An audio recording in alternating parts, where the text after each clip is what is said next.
Good afternoon, Johannesburg, and welcome to the Edward Chamberlain Bell Show on Radio Today, Johannesburg. And do you know what I'm really excited about is I'm so tired of going to Asian fusion restaurants where everything seems to be catering on a macrobiotic diet that I have just been craving meat in huge carnivorous quantities, and you'll never guess what is coming up next week.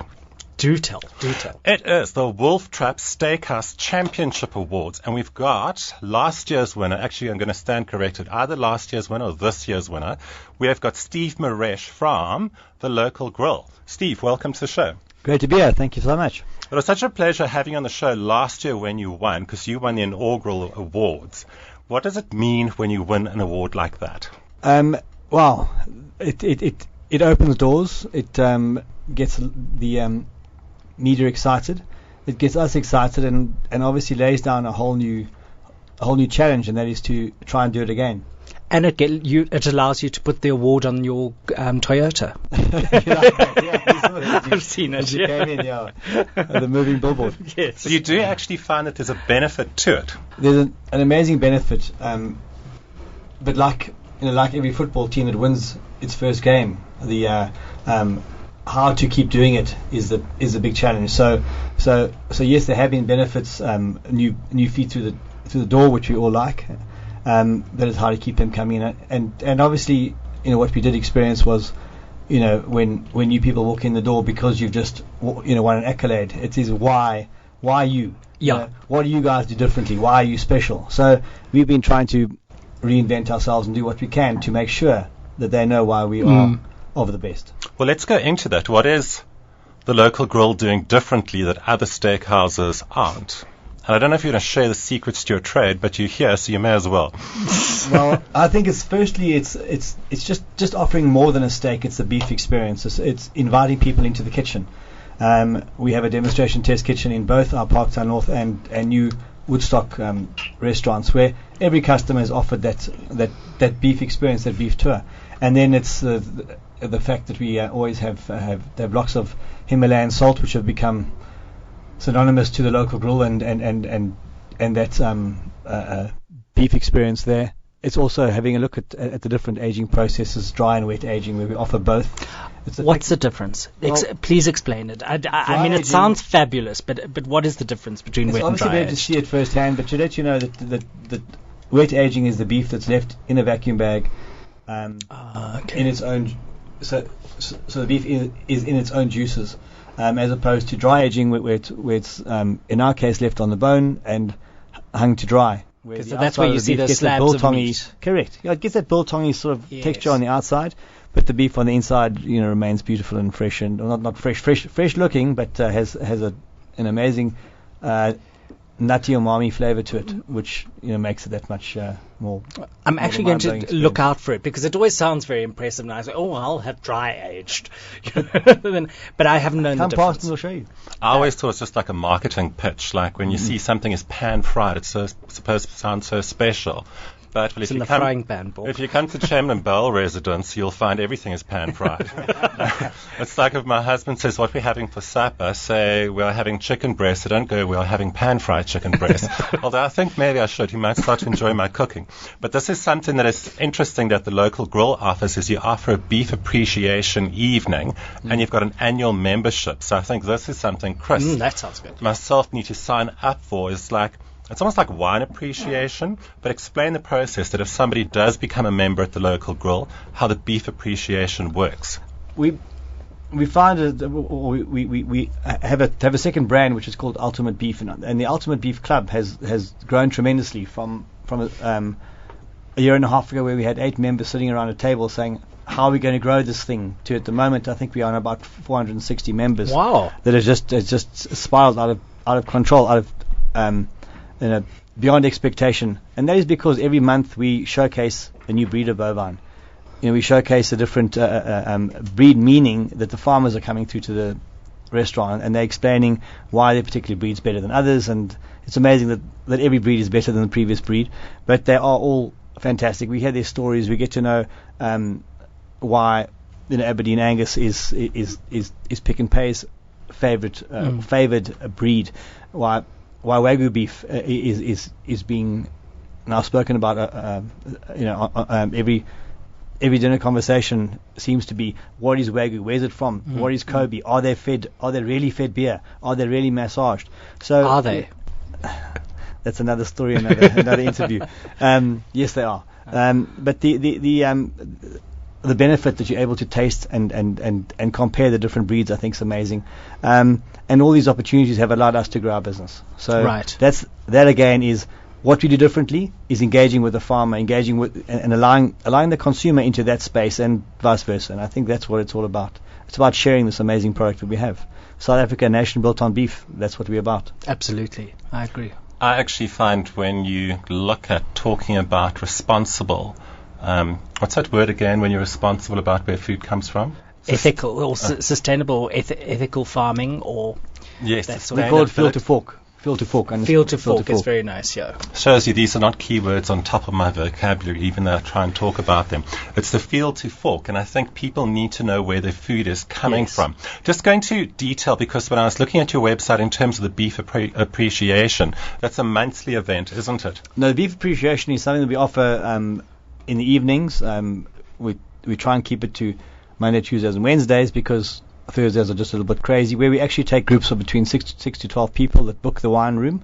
That's our private room. They then go through into the kitchen and we cook with them. So everyone wears an apron and we go through, we cook on Himalayan salt, we try all the different meat cuts, we do dry, wet aging. So we do a lot of what's known as vertical tasting. It's a total beef experience. It's a mind-blowing but is that for members only? No. That's offered to anyone that needs to book it. The members only is the beef club that's offered the first Monday of every month. For lunch we get together and we talk beef, and as I said, that's when the farmer comes and speaks to us about the breeds, etc., etc. So that's a once a month event. But the beef club you can join and you can be part of annually. Every month when there's something happening, you'll get to know about it.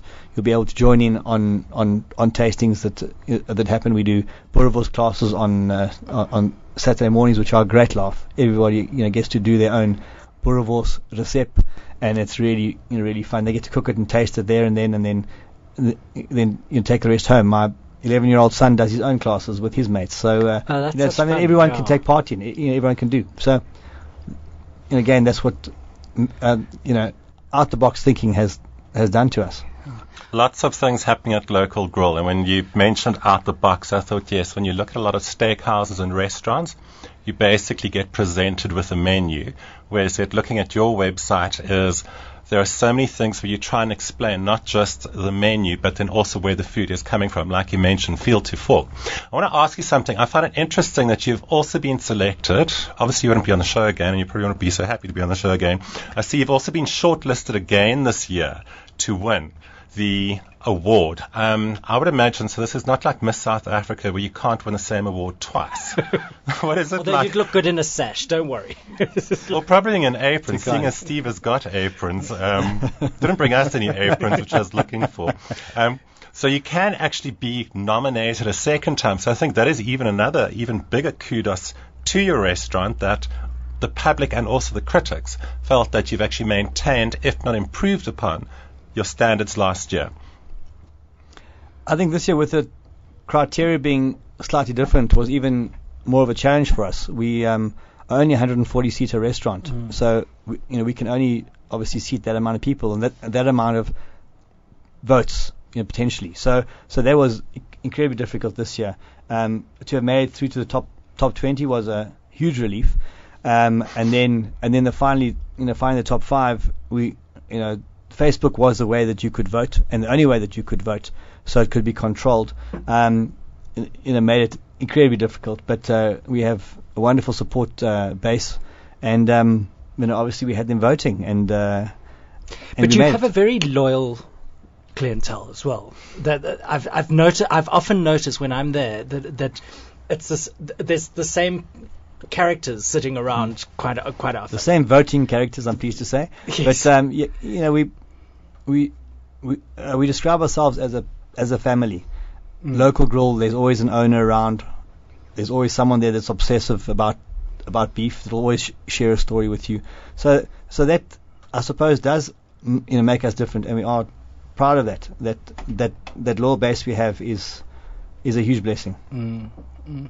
I think it makes a big difference because I think for me the differentiator with you is it's not you're not turning seats over all the time. I always feel that I can come and sit and really enjoy the evening, whereas there's not 9 million people queuing at the door. I mean, there are people, it's full, but what I'm saying is it doesn't feel like I'm being pressurized. And what you're saying is that the local grill is not exactly a spur. Yeah, well, yes, that and other beef restaurants. Well, I would be very interested. Do you have colouring mats? Yes, we do. Okay. That's the time that you not there. Sing us your birthday song. Well, it's a family friendly. I don't know one of those.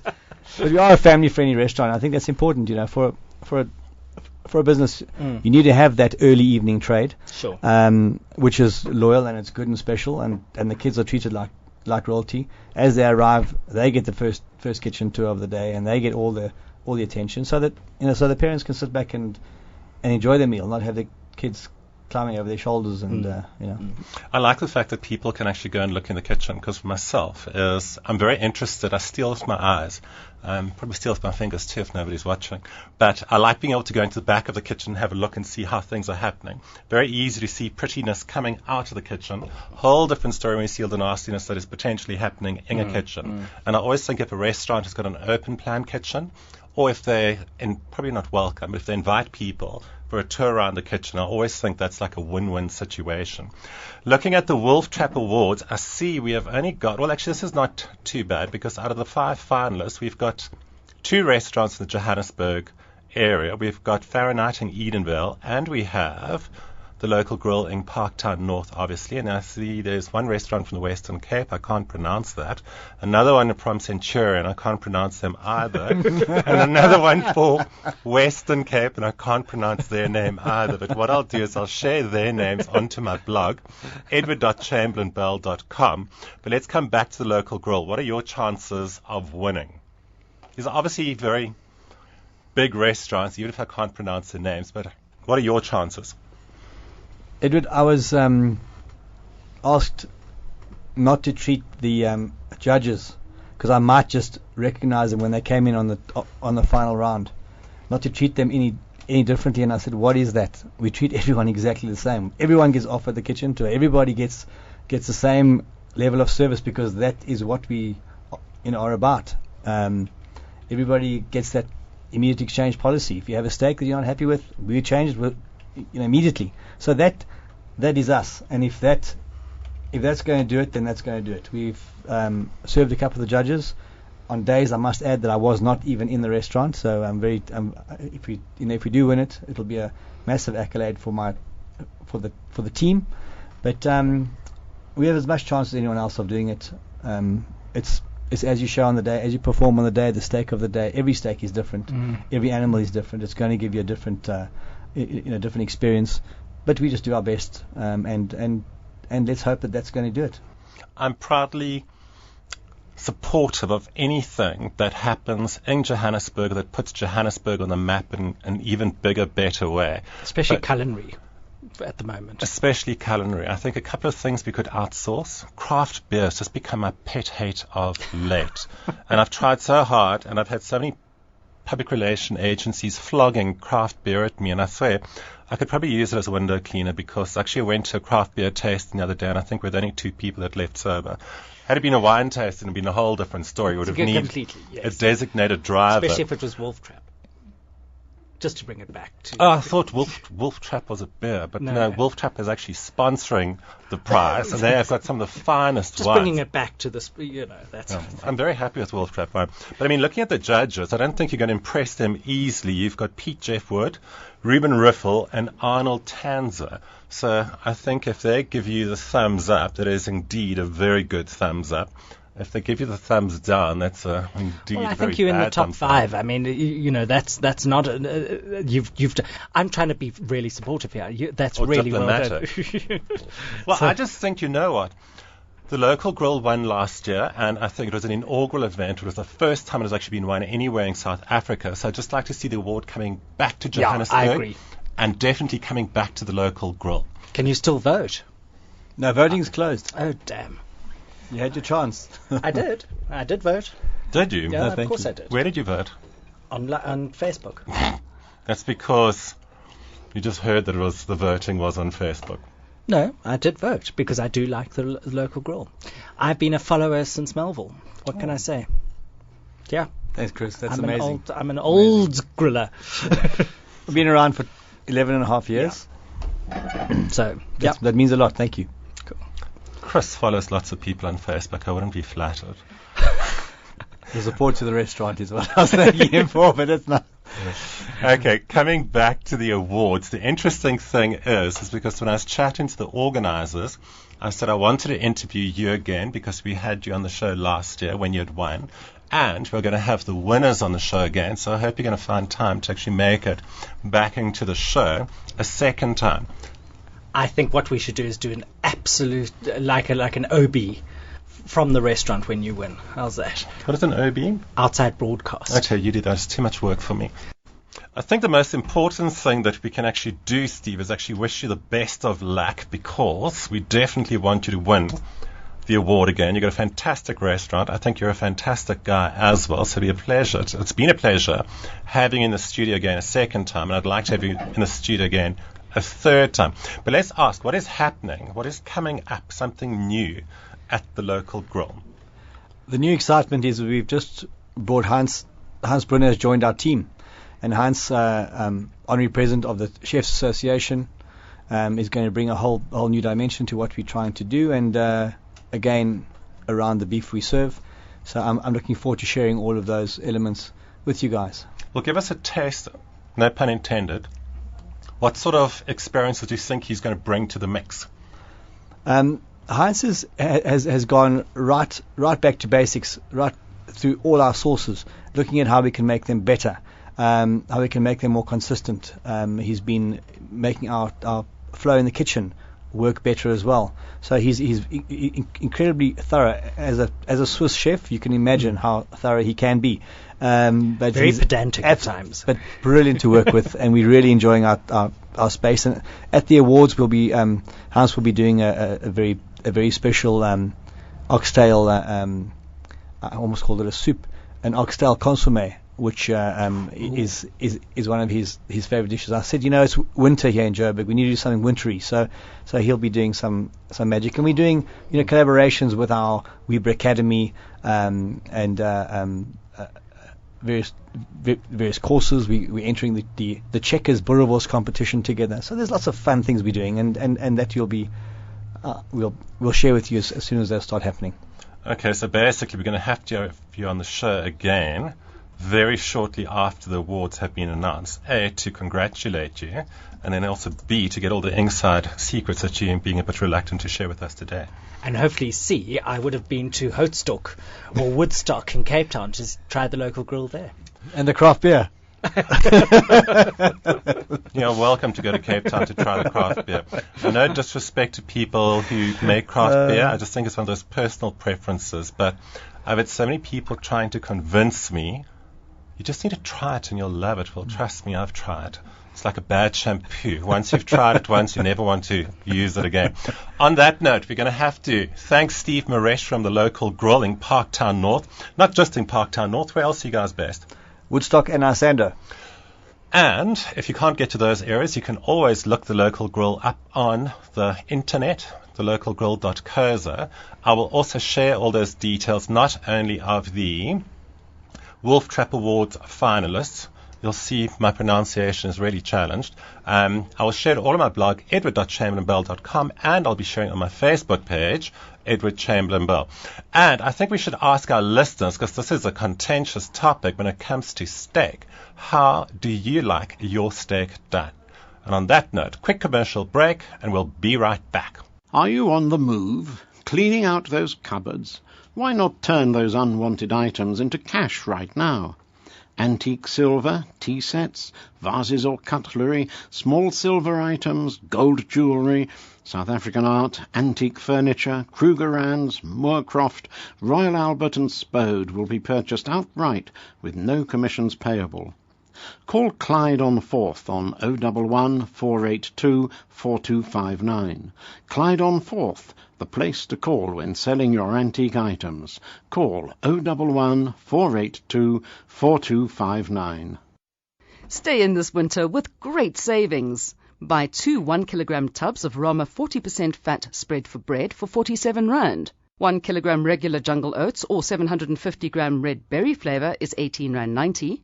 Get 2 by 2 litre assorted Sparletta soft drinks for only 20 Rand. 2 litre assorted liquid fruit 100% fruit juice blend is 23 Rand 90. And 2.5 kilograms of snowflake cake wheat flour is 19.90. And you can save even more. Just visit the kiosk and print your Smart Shopper vouchers. Only at Pick n Pay, always there for you. Prices are valid from the 19th to the 22nd of June, and prices apply to Gauteng stores. The city of Johannesburg in 2014 is a much better place to live in for most of its residents than it was in 1994. Joburg has spent 1.2 billion rand on maintenance, upgrades and new infrastructure for water and electricity. Over 5,000 new public lighting has been installed and provided over 3,000 first-time electricity household connections. More people now have access to clean water, electricity and waste removal. We are building a bridge to the future. Joburg, a world-class African city. Hello from Subi Mboya. Stay with Radio Today, your station of choice. Radio Today, radio that delivers. Chris, I've noticed that you have a beef with a couple of things, and you enjoy beef. But I was curious to know, what do you find is your most difficult challenge in the kitchen? Sure, rice. Rice? Rice. I often get my rice wrong, and it's just the silliest thing in the world to do, but I don't know. I get rice wrong. I don't have that problem. I don't eat rice. I don't cook it. I do actually like whole wheat rice, or it shows again I don't eat that much rice. What is it? Wild rice? Wild rice. Wild and brown rice. Wild and brown rice. Yeah. I prefer that to white rice if I really have to eat it. I love a good, proper white rice. And then if you get that sort of slightly stodgier rice, which is like the Chinesey type rice, I also quite like. As much as I love sushi, I actually don't enjoy, sushi has rice in it by default. So I normally prefer the sashimi that doesn't have the rice. I just find it's like, to me, eating sushi with like stodgy rice is almost like chewing on bad gum that you just can't break down. No, love it. Absolutely.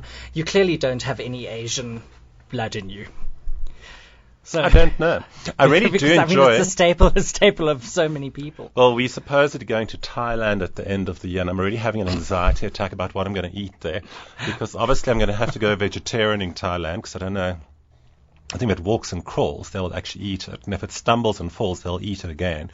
So I'm thinking Thailand might be a bit of a challenge on my dietary preferences. And then also when you start thinking, I just want everything to be vegetarian in Thailand, excluding the rice, I think Thailand might just be more of an ordeal than a vacation for Although Thai food is rather lovely. And I mean, you can easily do the sort of vegetarian option. Friends of mine have just come back, and without a problem at all. They, in fact, managed to be vegan, which was quite interesting. Not difficult in Thailand. No.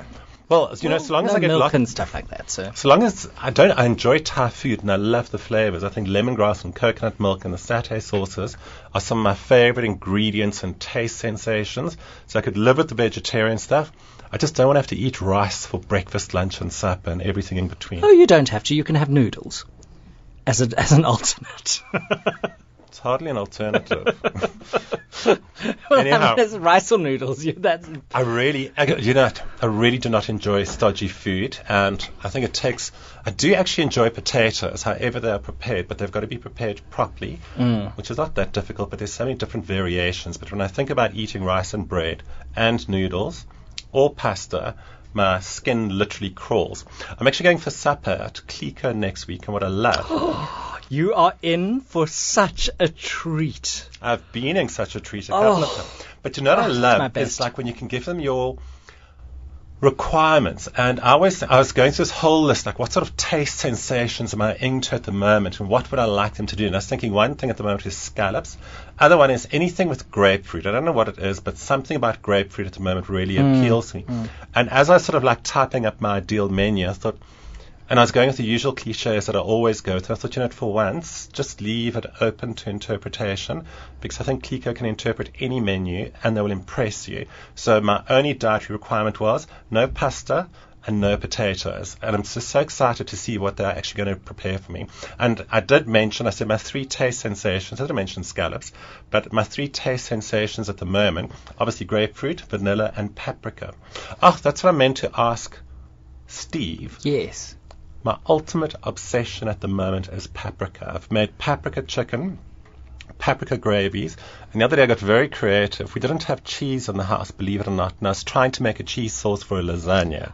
Okay, but hard, without cheese. Yes. I had enough cheese just to sprinkle on the top. So when I was looking at this white sauce, I thought, what I could do is I could actually make a paprika sauce. And I normally put a lot of extra butter into my sauce when I make a roux, and then also to finish it off, and I'm putting some cream. But my paprika sauce was so divine, I literally licked it with a spoon. Ah, lovely, lovely, lovely, lovely. Well, I'm just still back on Clico because, quite frankly, I had the best roast chicken I have ever in my life eaten. The menu was superb and fantastic. It really was absolutely superb and fantastic. But the roast chicken was just the moistest. It tasted like chicken in my mind should taste. I would hope so. No, a lot of chicken doesn't anymore. Sometimes chicken tastes like fish. Or bland. Chicken can be very, very bland. This was superb. So it's my treat restaurant or treat venue, actually. If I really, really need a treat, that's where I go to. I actually find, and we're talking about the prices of restaurants recently. There are a couple of restaurants that are charging 140 Rand for a allegedly gourmet burger.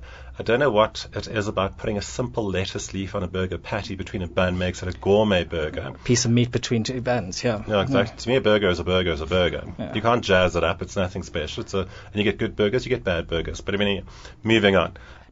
Look, I understand that. So, but not the pricing. I understand that you get a good piece of meat, 200 odd grams of really good meat. You spice it, and if you make your own patty, and then you do a sauce with it and that sort of thing. Yes, but honestly, it is a burger. I am not going to pay 140. I was shocked. There's a new chain restaurant in Sandton Square. Well, not so new. It's been around forever, run by Hollywood superstars. Is that Hard Rock Cafe? That's the one. Okay. And I found them just horribly, horribly expensive for a burger. They're nice, they're okay, but quite frankly, Burger King is just as nice. Burger King. What is happening with Burger King? I went there once, and I must admit their burger I thought was to die for. And, okay, maybe not to die for, but it wasn't that bad. Yeah. But what I found about it is it really just tasted like a homemade burger. It tasted really great.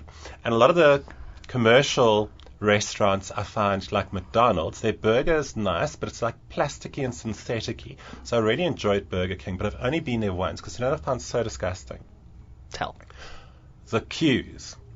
Who in their right mind queues for half an hour to get a burger? They have got slightly better, and there is a secret. You don't go to the one on Rivonia Road. You go to the one in Rosebank. Actually, I was talking about the one in Rosebank. Oh, Those really? queues go out the door and around that pyramid and up the... Oh, hell, I've been there a couple of times, and it must just be the times I go. I've gone a couple of times to get my second burger, and I just thought, I can't do this anymore. But what I did find with the Burger King burger, and also a couple of other restaurants, nothing kills me more than when I see people queuing to get into a restaurant, because I always look at them and I think, I don't care how good the restaurant is. If it's a fine dining restaurant, which would never have queues, or if it is a commercial restaurant, if it's just a fast food restaurant, I'm not some refugee that is going to stand. And also I've got to pay for that burger. If they're giving away burgers for free, maybe I could wait. But I've also got a lunch hour that doesn't last 2.5 hours. So Burger King must be doing something really exceptional to have so many queues. But if somebody hasn't tried Burger King, I don't know why I'm mentioning the name so many times, not as though they're paying me, not as though they gave me a free burger either. But they must be doing something right that people, I think, maybe it's just like the fact that it's new, that people are getting in there. Do you know who really does actually make a good burger, if you're looking for I call it a fast food burger, is, and Murphy's Law, I've gone and forgotten the name, and Nut Falafel and Shawarma. Their burgers are wicked because they really taste like they are authentic homemade burgers. generous portions, and I always do this to myself because I'm a sucker for all the add-ons. So I always get the burger with the chips and the Coke, and their portions are so big you actually can't finish it all. So sometimes what I do is if I'm working at the office and it looks like I'm on a lady's diet because I cut my burger in half and I offer the other half to somebody else because I go with everything. But the great thing about a nut falafel and shawarma's burgers is you can customize it with all their toppings. I love those toppings. I love shawarmas as well. I mean, I just adore a shawarma. I've never and a falafel. I mean, really. Because really this is a good. family show. You know, I wish I'd actually asked Steve when he was while he was in the studio. Do you know what I actually can't do? It's like when it comes to cooking, I have not been able to master the basics. I can't fry an egg and bacon to save my life. It always comes out and I refuse to buy those little cookie cutter things to keep everything neat. Yes. I really just need to learn how to do the basics. And cupcakes I'm an absolute failure at. But those are relatively quick and easy and inexpensive things that you can work around and you can correct. But I cannot cook steak to save my life. I can cook it, sear it very quickly on both sides. I can cook it on a medium heat. I can do whatever I want. Either it comes out burnt and dry, or it comes out beautifully on the outside and just a bloody mess on the inside. So maybe we should actually have had Steve from the local grill advising us how to cook steak. I must admit it really is a hard thing to do. I think it's got to do with your pan, honestly, and how your temperatures.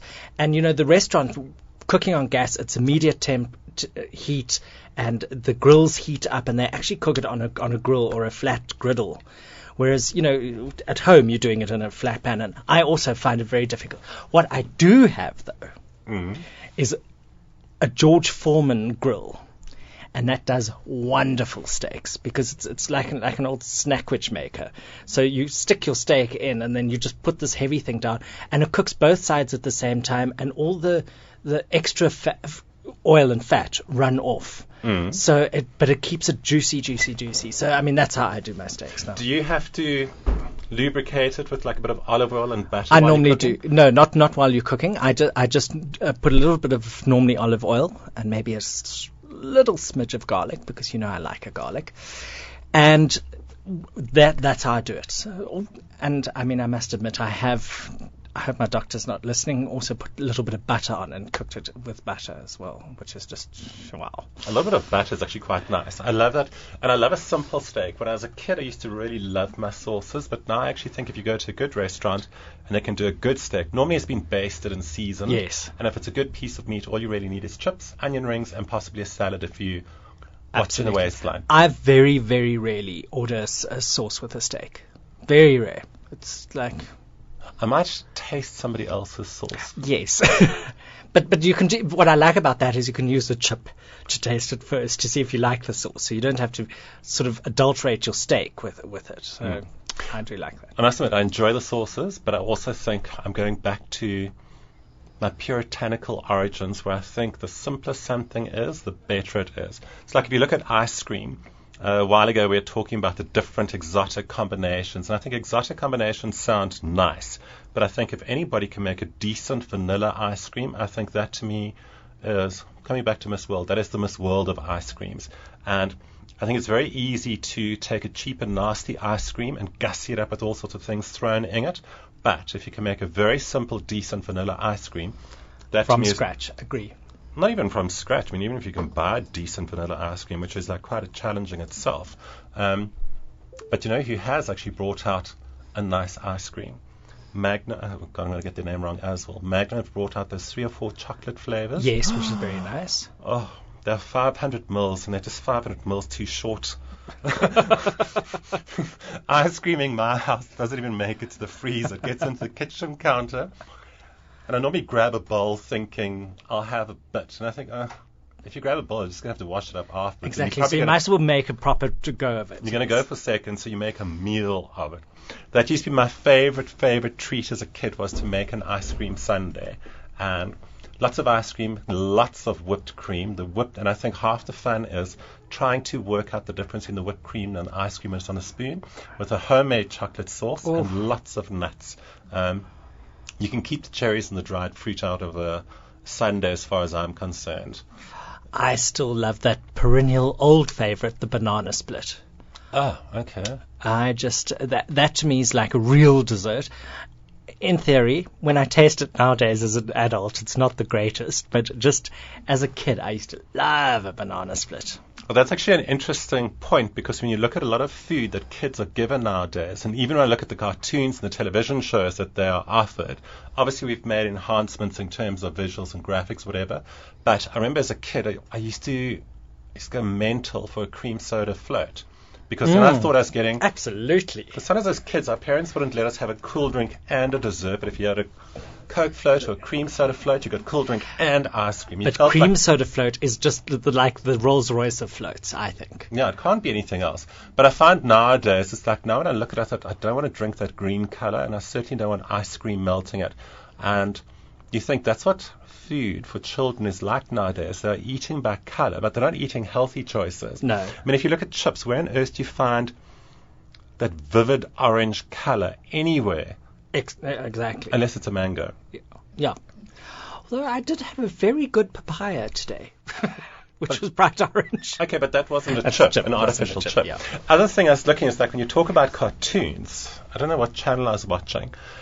Cartoon Channel? No, I don't think so. It was one of those channels. I was just channel surfing. But it was one of those Walt Disney shows as well. And I thought, geez, those colors are so intense. I don't know if somebody had slipped drugs in my coffee that morning, but I was watching. It was like a psychedelical festival just of color and lots of light and lots of movement, almost like a whatever you call those, like spotty lights, whatever, flashing lights, strobe lights. Strobe lights. And I was looking at that and I thought, it's all subliminal, but this is the danger. Children are being addicted to all these things because there's so many gimmicks. And it's not there to tell a story, it's there to engage the audience. But it's not, and I suppose this is what I'm going to say, it's a question of style over substance. Very pretty looking animated show, or even if it's people, but there's no substance to the story. Like watching Barney. Do you know what gets me out of bed quickest in the morning? Barney. I can No, for me it's those evil, horrible Teletubbies. They are there. I promise you, they're there to take over the world. They've brainwashed generations by now with that funny little tinky winky ponky ponky tonky whatever they Oh yes, I'm actually wondering what television shows we were blackmailed by, hypnotized by when we were kids. Airwolf and Knight Rider and... No, I'm even thinking cartoons. I know I was talking about it a while ago, and I went to the movies. We chatted about movies in the theatre just now. But when I saw Maleficent with Angelina Jolie, and that is the obvious classic Sleeping Beauty story. But if you look at where the witch isn't so bad. Don't give it away, Chris. She's actually quite vicious initially. Is she? Okay. Yeah. I actually signed a contract. I'm not allowed to talk about the ending. But what I actually found was, if you look at all those kiddie stories that we have brought up on, they've got so many subtexts and undertones, and you actually grow up with those stereotypes in your subconscious where you begin to believe this is the way that all people are, and you think, well, why do I think like that? When you go back and you read your nursery rhymes, well, think even of like the Noddy books and those sort of things. I mean, they've been banned in a lot of schools now because of their racial and stereotyping. Yeah, gender stereotype, sexual stereotype. Yeah, no, that's crazy. I look at Barney, and I hate to say this, but there's something pedophilic about that show. That, I mean, obviously, and I don't want to stir up that horrible debate about all gays being pedophiles and all pedophiles being gay, because trust me, that's especially dinosaurs. Yes, but I mean, Barney's got very camp mannerisms, which is not something that I'd criticize. He's obviously purple, which is also the gay color. But what I do, and he loves to sing and he loves to dance. We all know how much gay men love to sing and dance. But you know what kills me is Barney's best friend is called BJ. Surely they could have called him AJ, DJ, VJ. No, not VJ. Okay, maybe they shouldn't have. They couldn't. Well, Oprah talks about VJs all the time. Yes. But you're talking about video jocks, of course. Yes. Yes, right. But I'm just thinking, surely they could have picked up a better name than BJ, because those kids are going to grow up with something really warped. I hate when it happens to those children when they stop recording. That might just be another show. Yes. What is it? The reality show, which we can get into after our break. Yes. I suppose that's your segue for us to take a quick commercial break. That's it. And we'll be right back. There is a code of practice that governs advertising in South Africa. A code upheld by the Advertising Standards Authority.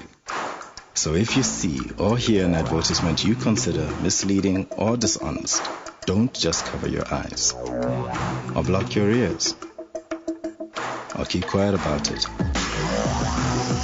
Write to the ASA at PO Box 41555, Craig Hall, 2024, or fax to 011 781 1616, or visit www.asasa.org.za.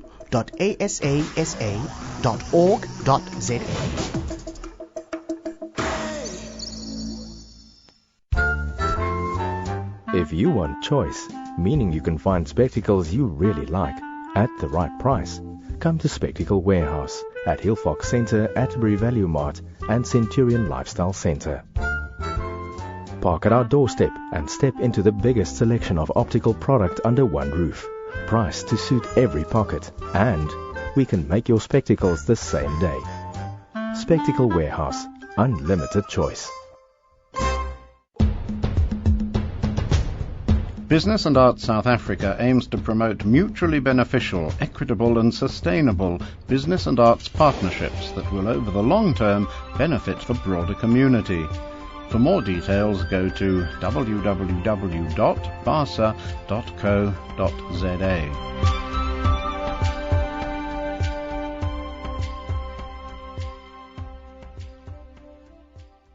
It's the celebration of the century.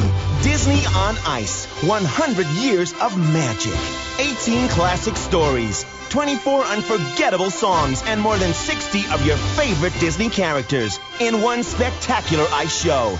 Disney on Ice. 100 years of magic. Come celebrate the magic of Disney at the Coca-Cola Dome from July 11th to July 20th. Book now at CompuTicket. Brought to you by Showtime Management and DSTV. Hi, this is Mark Lottering, and if you're listening to me, then you are lucky enough to be listening to Radio Today. Don't go anywhere. And we're back on Radio Today Johannesburg. You know what I actually find is when you mentioned garlic earlier with steak, I don't trust people who don't like onions and don't like garlic. And what Barbara shared with me last time was this most delicious onion soup. And love onions. Just peeling, not peeling, and that's the wrong word, slicing them. So it shows I'm not very good in the kitchen. Can't tell the difference between peeling and slicing. But I just think something about garlics and onions in winter is so winning. They make you feel amazing. They boost your immune system. They're really good for you. And we came up with this my housemate and I came up with this soup where it was more his recipe. But it's a garlic soup. Now, you've heard of onion soup. Now try garlic soup. And what you do is you roast full cloves of garlic till they get soft inside. Then you squitch out all the middle bits, which is... It's almost like popping a pimple. That's exactly what it's like, and I was going to say that. But then you add that to onions and stock and all of that sort of thing. And as you serve it you cook it up until it's a nice brothy type. And then you just add just a dash of cream to it and serve it with a slice of lemon. The lemon just cuts through it. It is superb. It's rich. Very, very rich, so it's a lovely small starter, but it's What makes gorgeous. it rich? I think it's the garlic. The garlic can be quite heavy because of that. So because it's a lot of garlic. To make a pot of soup we used 45 cloves. Oh, stunning! Roasted. Roasted. Yeah. The house smelled beautiful. I can imagine. I'm pretty sure you smelled beautiful the next day as well. Yeah. But give us the quantities again. So I found between yourself, Barbara, and Laura, when you share these wonderful recipes, you always omit the quantities. So you mentioned you use 45 cloves of garlic. Yes, 45 cloves of garlic. So individual cloves or a bulb? You use bulbs, so it's making up about 45 cloves. Okay, so how many bulbs are you using there? Probably 6 or 7. Okay. Yeah, about then, depending on the size. And I'm slightly disappointed, but... Well, but you cut the top off, a little bit of olive oil, salt and pepper into the oven. Cook it. It's about 45 minutes till it gets nice and soft. Then you let it cool down because otherwise it's damn hot, and then you just squeeze it all out into a bowl. So you get probably a handful of garlic, like roasted garlic, almost like a paste. Like a paste. And then I added, I think it was 2 onions. Yeah, 2 onions, which I'd softened. So just a little bit. Added the garlic to that. Then I added some stock. And at that stage, I just had vegetable stock. But, I mean, you could play around, I'm sure. Because I think it's a nice base for things.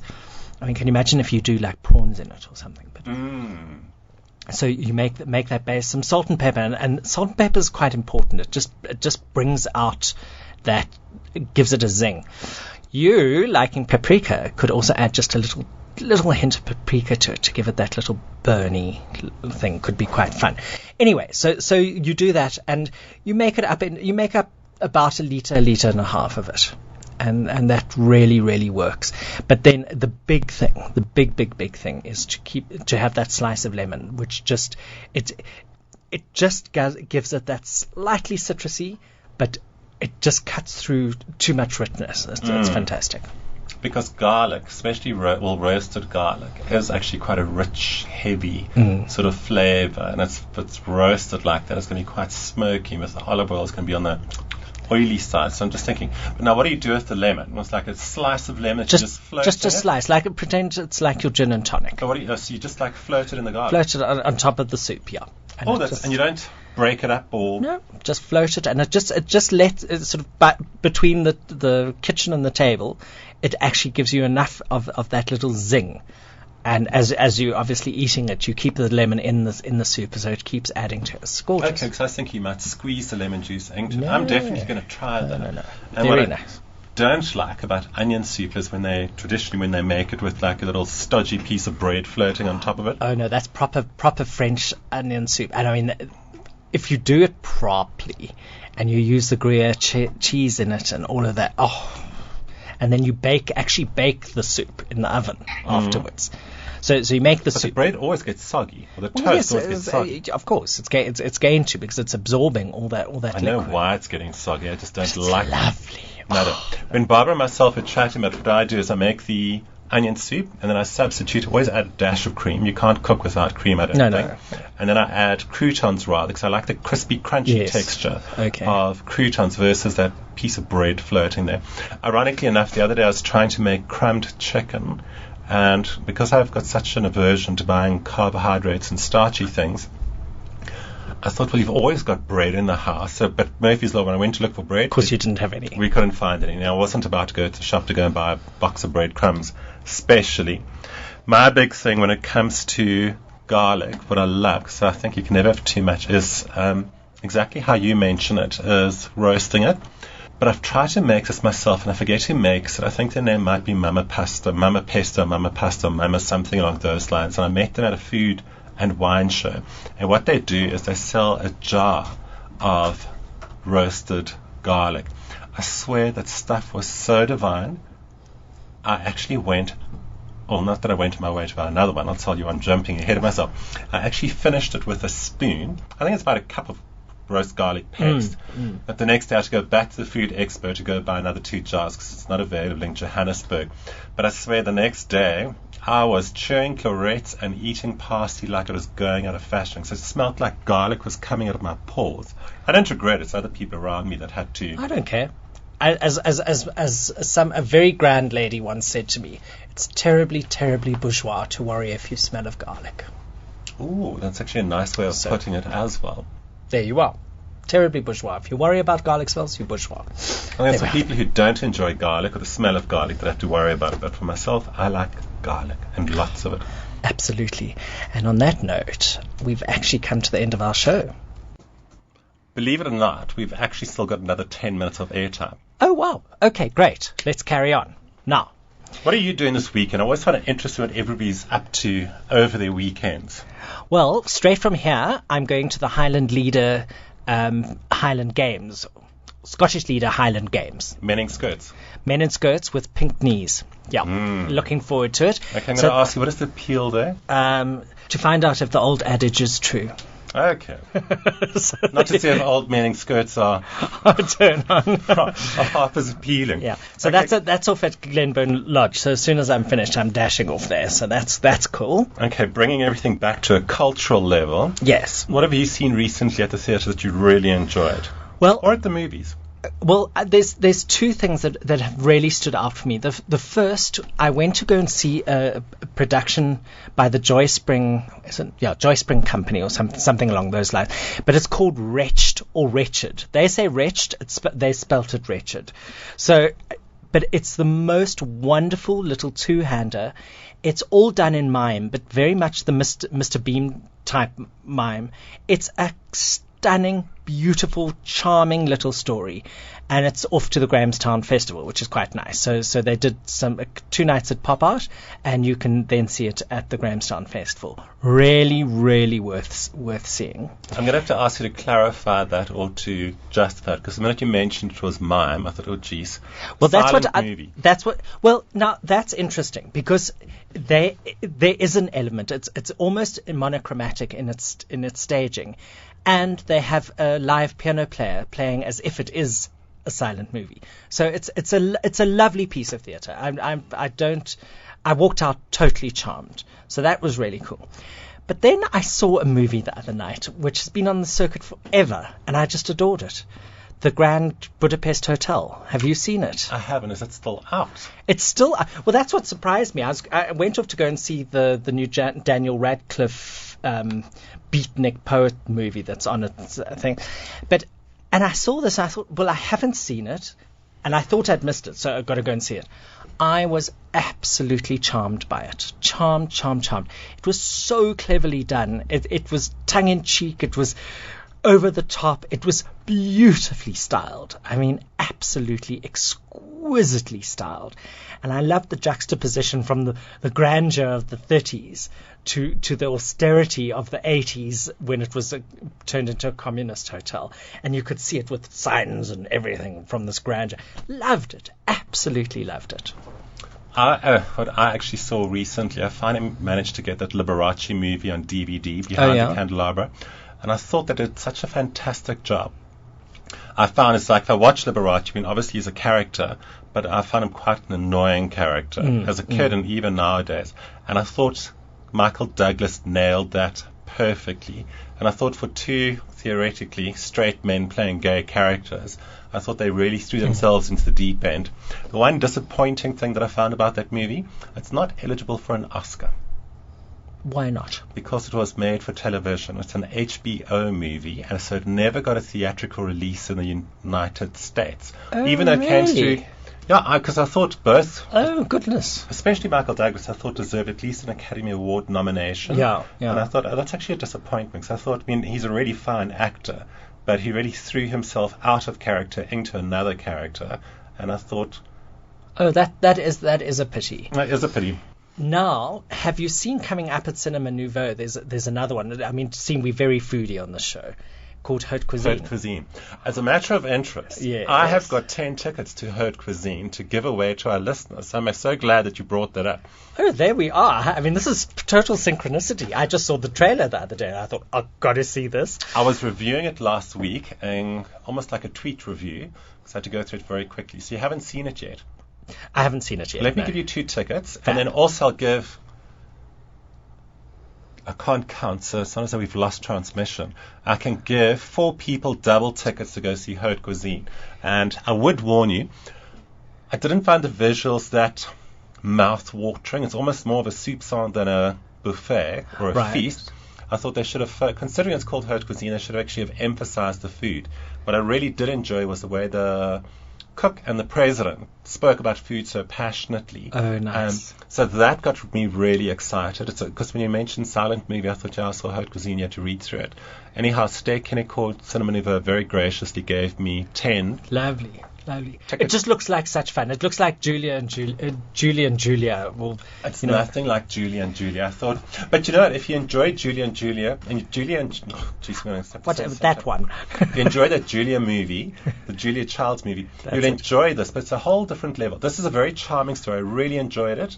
But I think after seeing so many brilliant productions on food television where they present the food and it's steaming and the sauce is oozing and everything's happening.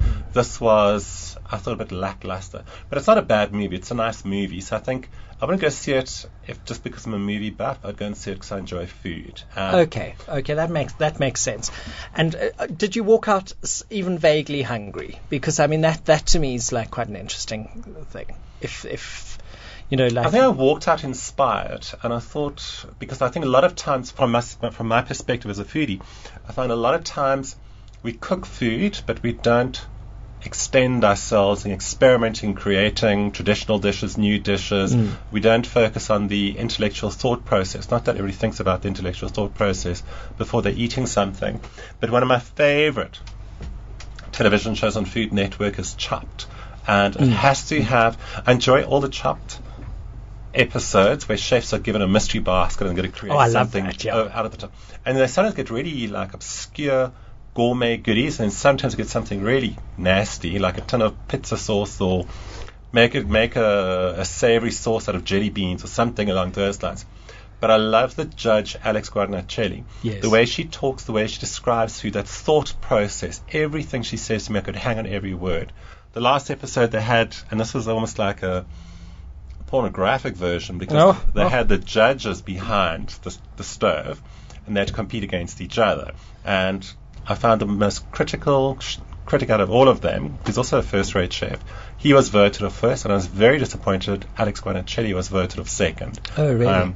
And the complaints that they got were exactly the same that they give everybody else. The chicken was underdone, the potatoes were too hard, and I thought, yes. Well, this is why there's a famous saying, nobody loves a critic, and nobody's ever built a statue or monument to a critic. So I try not to be critical, but constructive. Sure. And I thought, well, even this lot, who are top of their game, award-winning chefs, they also had other chefs taking issue with their technique. So I thought that was actually very good. Oh, okay. I like that though, but give me a mystery basket. That's where I come to the fore. I just adore a mystery basket, and or walking into somebody's kitchen and just opening the cupboards and then having to cook a meal for people out of what's there. It's a challenge. I love that challenge. I made a lasagna. I made lots of lasagnas over the last couple of months, and I made excess and I froze individual sauces, individual bolognese sauce or whatever. And this weekend I really felt like not so much making lasagna, but I thought using the ingredients that the stuff that I already had pre-made and frozen. So of course I defrosted everything. Then as everything came out, it was 2 different batches of bolognese, and I didn't even have enough lasagna to make a dish, but I had half spinach and half egg lasagna. Oh, nice. It was, and I thought this could be a real fruit salad or a mishmash of different ingredients, and ironically enough, it actually came out really nicely. The only thing that I had to do is, because I didn't have cheese sauce, I had white sauce. We were running out of that, so the one I just whacked in some mustard, so we had a mustard sauce in the one layer. Ooh. And then to make some more, I ended up making the paprika sauce. So I thought, and because it was actually so rich, probably from the batter, I didn't miss the cheese, but I thought sometimes your best meals are actually made with what you have in the kitchen.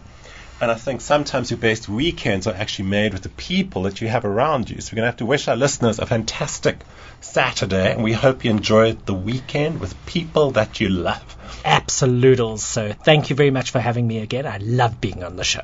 Absolutels. Cool. Absolutels. That's a fun way to end a good show. Bye. Have a good one.